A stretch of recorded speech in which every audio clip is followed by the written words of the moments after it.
Okay, now I will explain you about the difference between ser and estar. Okay, it's simple to understand, but you need to memorize the situations when you must use ser and when you must use estar. For example, you must use verb ser for permanent things and some specific conditions. For example, when you are talking about profession, nationality, gender, name, and body shape. For example, I'm a doctor. Eu sou médico. I'm Brazilian. Eu sou brasileiro. And I will explain you in this lesson when you need to use a female or a male word, and I will show you an easier way to learn to identify a female word, a male word, and how you need to study to memorize female and male words. Dele, sua, dele, seus, dele, suas, dele. Ah, okay. Here we have a different possessive pronoun, but I will explain you that Brazilians prefer to use dele, because when you are using dele, you don't need to identify if you are talking about a female or a male object, or plural or singular. Dele is invariable, so Brazilians prefer to use. But in general, in Portuguese, here in Brazil, when people ask you como está o tempo, we want to know about the weather. So I ask you, how is the weather there where you live? Okay, so in Portuguese is como está o tempo. Não é que horas são. What time is it? No.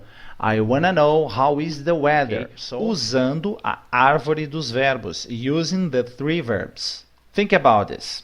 When I'm using a modal verb in Portuguese, I can conjugate this verb and I can use all the others, 1,000, 2,000, 3,000 verbs in Portuguese, just conjugating one verb. Okay, for example. But we have an easier way and more common way here in Brazil to express this future tense. And how can we do that?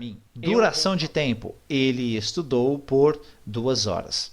Okay, this example, when we are talking about a duration of time, duração de tempo, I must use por preposition and not para preposition.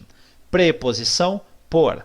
Ele estudou por 2 horas. So, I have a timeline, I have a space in this timeline, a duration of time, so I must use por. I can't use para. And today we're gonna talk about listening and understanding questions in Portuguese. Aula sobre perguntas, entender perguntas, fazer perguntas, reduções de pronúncia, práticas de escuta. So, pronunciation reductions. So, reduções de pronúncia.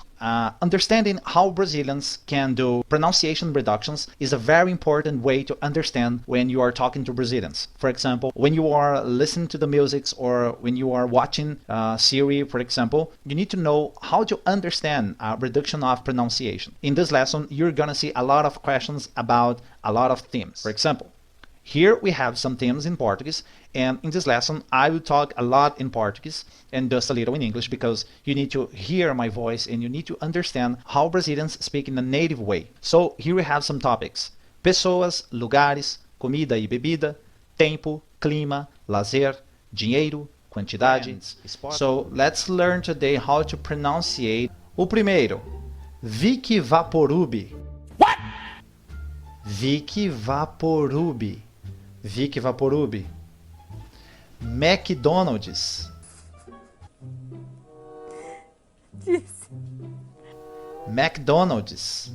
McDonald's. So, using these connectives, I can have a sentence totally fluent. And we're gonna learn more connectives, link words in this lesson. No more wasting time. Let's go. Bora lá, brode!